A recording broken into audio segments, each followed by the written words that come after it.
ना घर रहा, ना द्वार रहा, ना प्यार रहा, होटल रह गया, व्हाट्सएप रह गया, चैटिंग रह गई, वीडियो रह गई। बेड के गद्दे के ऊपर बैठकर रात भर रंगरेलियां मनाई जाती हैं।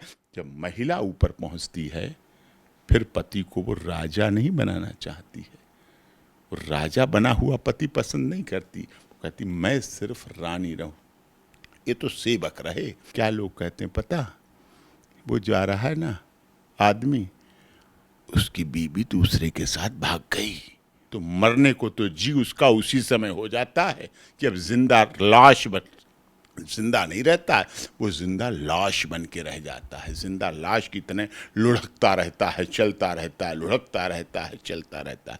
ये आम आदमी के जीवन की सच्चाई है। अब लोग कह रहे बेटी को तो पढ़ाओ, बहू को ना पढ़ाओ, ना बाबा ना बहू को नहीं पढ़ाएंगे। इतनी ऐसी महिलाएं हैं आपको बताऊं जो साल में 3-3 केस दर्ज कराती है। आजकल सब चीजें सामने हैं, एक्सपोज हो जाती हैं, और मैंने कितनों को अंदर करा रखा है, जेल में सड़ रही हैं। तो ये धोखे, प्यार के धोखे आलोक ने सहे रो रो के। पूज्य पिताजी ने गांव में जाकर पता करके शादी तय की थी।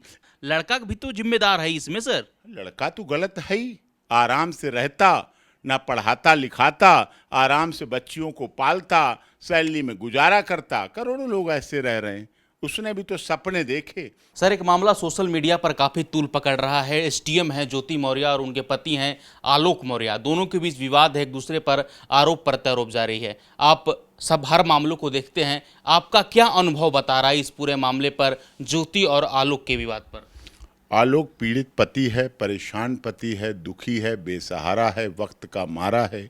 उसने बड़ी मेहनत की है अपनी पत्नी को आगे बढ़ाने। मेहनत तो खैर अपनी पत्नी के लिए की थी, किसी और के लिए तो किया नहीं, पड़ोसी के लिए तो किया नहीं, अपने भाई बहन के लिए तो किया नहीं, पत्नी के लिए किया। अब पत्नी के लिए किया और पत्नी ने धोखा दे दिया, तो ये धोखे, प्यार के धोखे आलोक ने सहे रो रो के। किसी को अपनी कोई पत्नी को कोई ऊपर ना पढ़ाए, ज़्यादा ना पढ़ाए, आगे ना बढ़ाए, एसडीएम एडीएम ना बनाए, बस वहीं तक रखे। इसका यही है वर्त। लेकिन अब करे क्या, परेशान है, दुखी है, उसके आंसू आप लोगों ने देख लिए। लेकिन इस देश में ऐसे करोड़ों पति हैं जिनकी आंखों के आंसू अंदर बहते हैं, अंदर दर्द है, उनके अंदर परेशानी है। और यही बात है जिसकी वजह से लोग कह देते हैं ना, मर्द को दर्द नहीं होता। मर्द को दर्द औरत से ज़्यादा होता है, लेकिन मर्द अपने दर्द को दिखा नहीं पाता, शो ऑफ नहीं कर पाता, दिखावा नहीं करता है। वो अपने में घुटता रहता है और अंततः आत्महत्या कर लेता है। 150 से 250 पुरुष प्रतिदिन आत्महत्या क्यों करते हैं? इसी देश में आज जब इंटरव्यू ले रहे हैं तब भी कोई ना कोई इस देश में मर रहा होगा।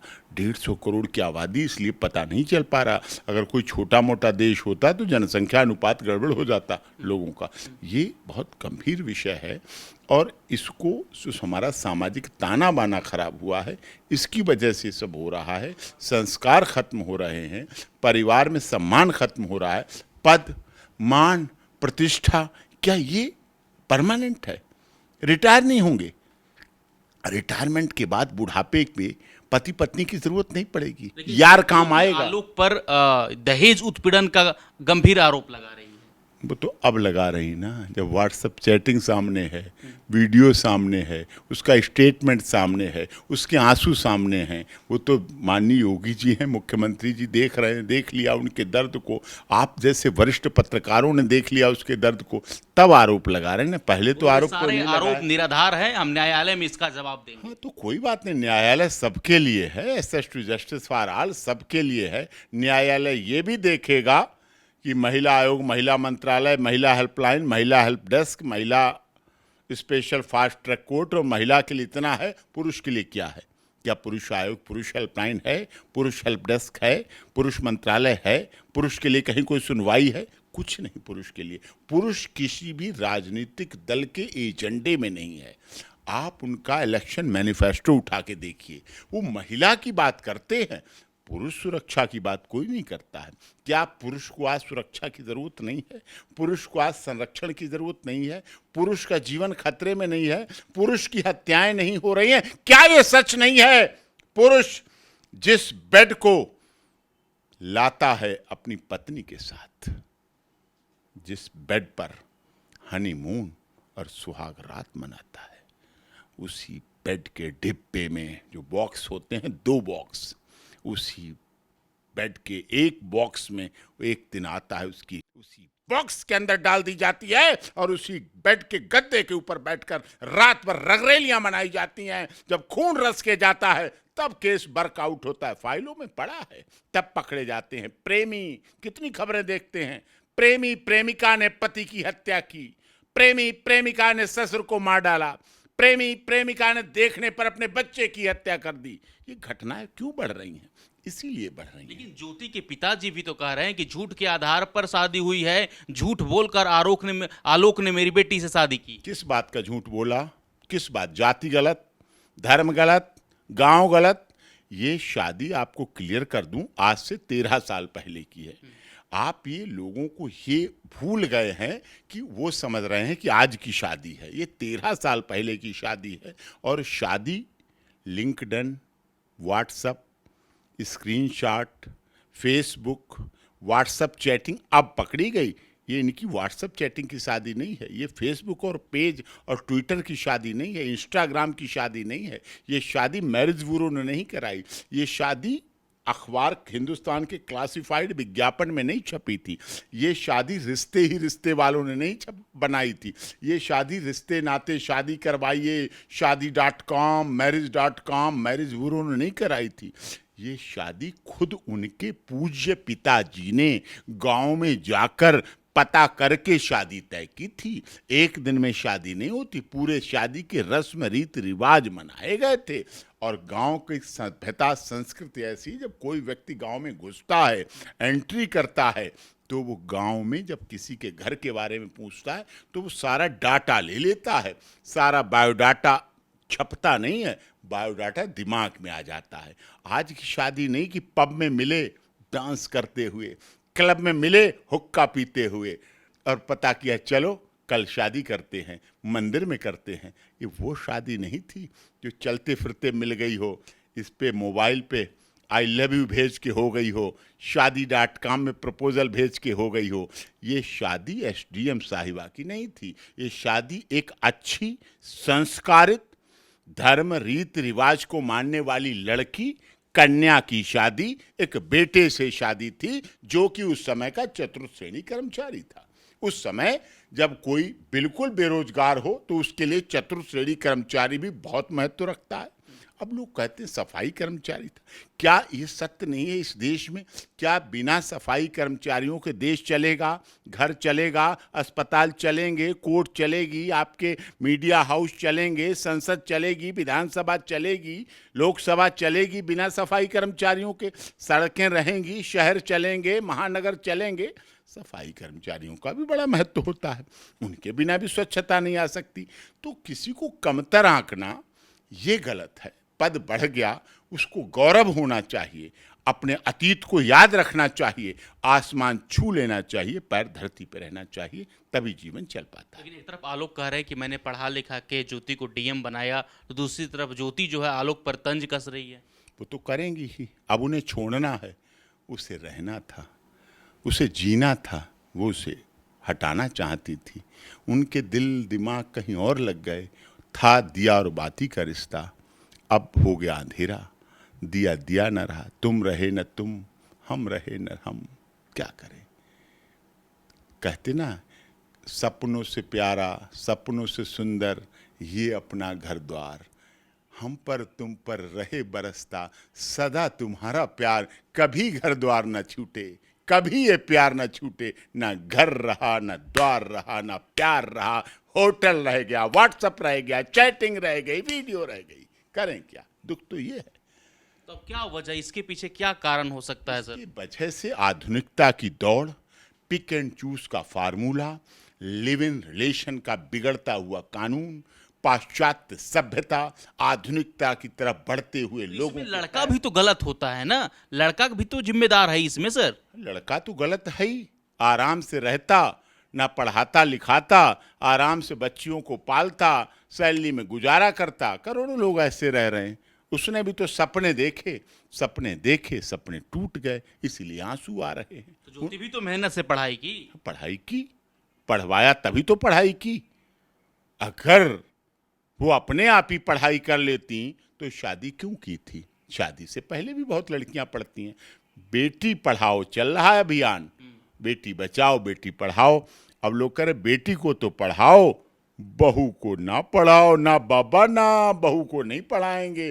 अब तो ये नारा चल रहा है। ये नारा क्यों चलाना पड़ा लोगों को? बहुत सारे मीडिया में ऐसी खबरें आई सर कि बहुत सारे पति ने अपने पत्नियों को जो पढ़ाई कर रही थी, यूपीएससी की तैयारी कर रही थी, उसको वापस बुला लिया गया। क्या करते?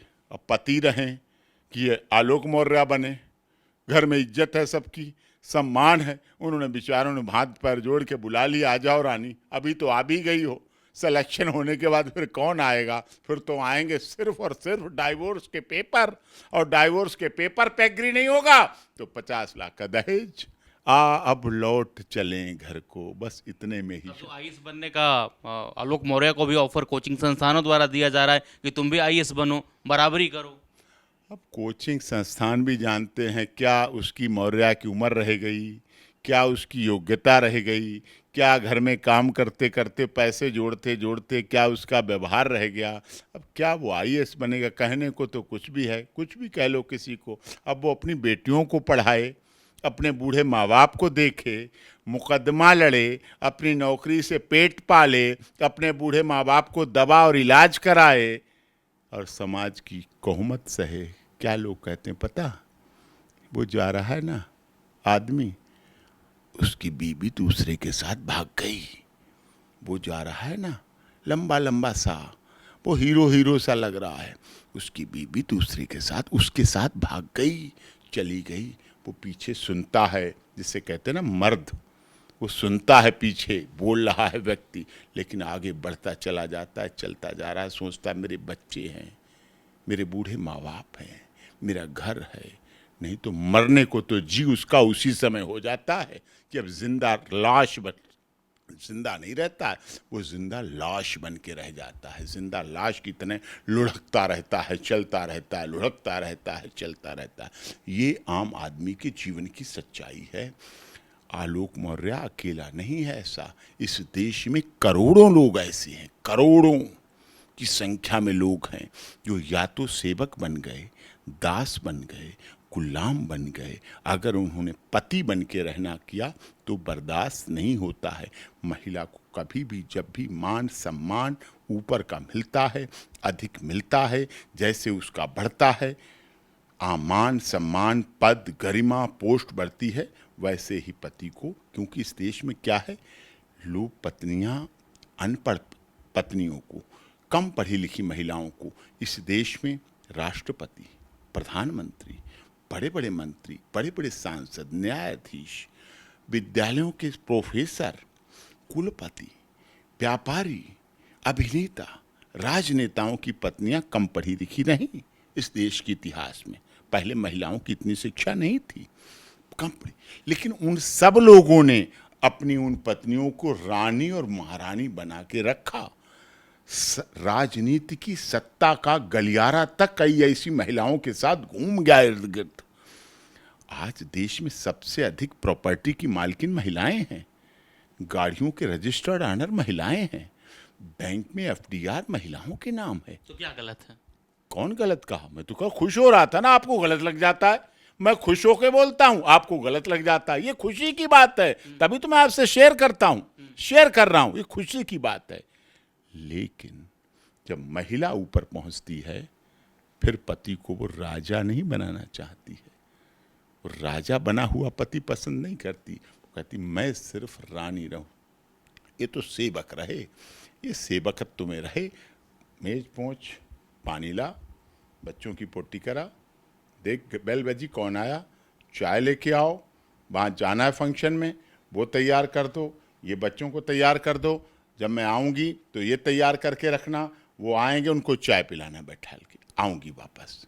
वो ये करता है तो ठीक रहता है, अच्छा है, चलता है। कुछ लोग चला रहे हैं, चलाना चाहिए, दिया और बाती की तरह है, कैसे भी चला लो साहब, हंस के चला लो, रो के चला लो, गा के चला लो, मुस्कुरा के चला लो, सिर पटक पटक के चला लो।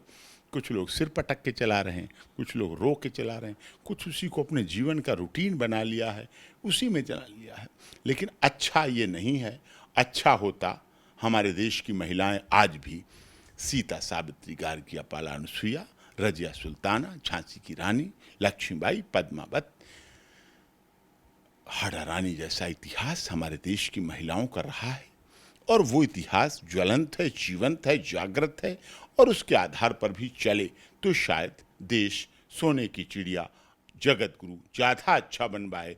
और मैं समझता हूँ तभी मोदी जी का सपना कि सबका साथ, सबका विकास, सबका विश्वास और सबके साथ न्याय तभी पूरा हो पाएगा जब इस देश के पुरुषों को भी विकास होगा, पुरुषों को भी विश्वास में लिया जाएगा, पुरुषों के साथ भी न्याय होगा और पुरुषों की भी न्याय में भागीदारी होगी। पुरुषों के साथ इस तरह से का विभेदकारी कानून संविधान में नहीं लिखा है। डॉक्टर भीमराव अंबेडकर संविधान निर्मात्री सभा के अध्यक्ष रहे। उन्होंने कभी ऐसा नहीं चाहा कि पुरुष और महिला में भेद हो, लेकिन आज भेद दिख रहा है, आज भेद सामने आ रहा है। पुरुष पर जब यौन शोषण और अखबार में बड़ी बड़ी फोटो छाप दी जाती है, जिंदा लाश बन जाता है, महिला का न नाम देते हैं आप जैसे चैनल वाले, न नाम छापते हैं, न नाम देते हैं, और मफल्ड पेश करते हैं। यहां भी डाटा, वहां भी डाटा करके महिला का चेहरा भी नहीं दिखाया जाता है। पुरुष 10 साल, 6 साल, 8 साल बाद मुकदमा चलने के बाद बाइज्जत बरी हो जाता है। तब आपके चैनल गूंगे हो जाते हैं, बहरे हो जाते हैं, अखबारों में पेज नहीं रहता है कि उसको बाइज्जत बरी की खबर को प्रमुखता से छाप दें, दुनिया को बता दें कि बरी हो गया है। पहले तो आपने यौन शोषण के आरोपी को बहुत बड़ा चढ़ा के दिखा दिया, लेकिन उसके बाद नहीं दिखाना चाहते, नहीं बताना चाहते। आप भेद करते हैं, आप उसके साथ टॉर्चर करते हैं, हरेसमेंट का मामला कहां तक जाएगा? अरे कितनी ऐसी महिलाएं हैं आपको बताऊं जो साल में 3-3 केस दर्ज कराती हैं, 10-10, 12-12 केस दर्ज कराए, पैसे सेटलमेंट लिया, लेकिन एक्सपोज हो जाती हैं। आजकल सब चीजें सामने हैं, एक्सपोज हो जाती हैं, और मैंने कितनों को अंदर करा रखा है, जेल में सड़ रही हैं। धंधे करने वाली जेलों में हैं, झूठे केस करने वाली, टॉर्चर करने वाली, ब्लैकमेल करने वाली, एक्सटॉर्शन करने वाली अंदर हो रही हैं। अब कानून बदल रहा है, परिवर्तन हो रहा है। आपने देखा स्वामी चिन्मयानंद सरस्वती उत्तर प्रदेश केस था, शिकायतकर्ता अंदर गई, पता चला हाथरस प्रकरण, झूठा आरोप लगाया गया था, बाइज्जत बरी हुए अलीगढ़ से, हुआ ना, तो दिख रहा है सबको। ये वो केस है जो मैंने लड़े और जीते। इसलिए अब देश में निश्चित तौर पर मानिए जल्द ही पुरुष आयोग भी बनेगा, पुरुष हेल्पलाइन और पुरुष हेल्प डेस्क भी बनेगा, और ये बनना जरूरी है। कम से कम सरकार ये तो जान ले, एक नंबर तो जारी कर दे कि कोई पुरुष अगर मरता भी है, कम से कम इस देश का नागरिक है, मतदाता है, मोदी जी के शासनकाल में रह रहा है, केजरीवाल को मुख्यमंत्री मान रहा है, एक नंबर तो जारी कर दें कि वो मरते से पहले तो अपनी बात तो कम से कम कह दे कि मैं इसलिए मर रहा हूं, इस दुख में मर रहा हूं। उसकी मौत भी बेकार चली जाती है, कोई नहीं उसको रिकॉर्ड में लेता है। ठीक है, धन्यवाद सर, धन्यवाद।